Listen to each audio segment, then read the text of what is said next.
Hello! Aujourd'hui, je vais vous faire une nouvelle vidéo. Ça sera une recette pour changer et vu que c'est le ramadan, j'ai décidé de faire des briques aux crevettes, légumes et vermicelles. Donc c'est parti!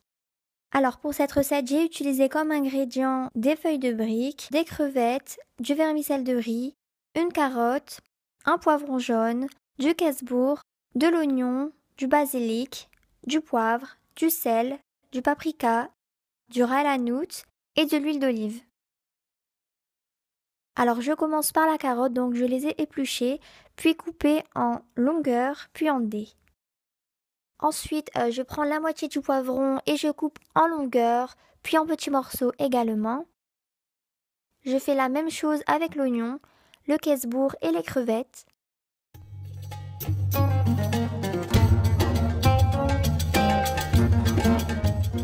Alors dans une poêle, je mets de l'huile d'olive, puis je verse les oignons, ensuite les poivrons, puis les carottes.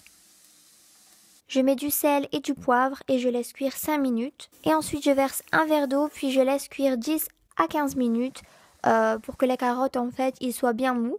Maintenant place aux crevettes et les épices, donc le basilic, le paprika, ras el hanout, puis je mets le kesbourg et je mélange tout ça et je laisse quelques minutes chauffer.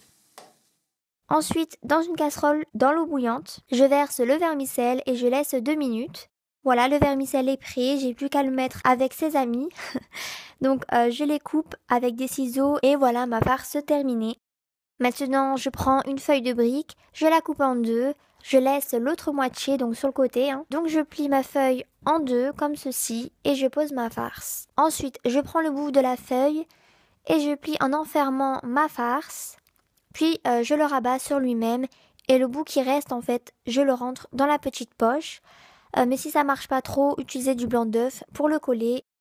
Là, je vais le faire donc en rouleau, c'est ma méthode préférée. Donc je prends une feuille entière, je mets la farce. Ensuite, dès que j'ai mis la farce, je plie les côtés comme ceci. Et ensuite, on enroule le tout. Et je n'oublie pas de coller avec le blanc d'œuf. J'ai plus qu'à les faire frire et ensuite c'est fini.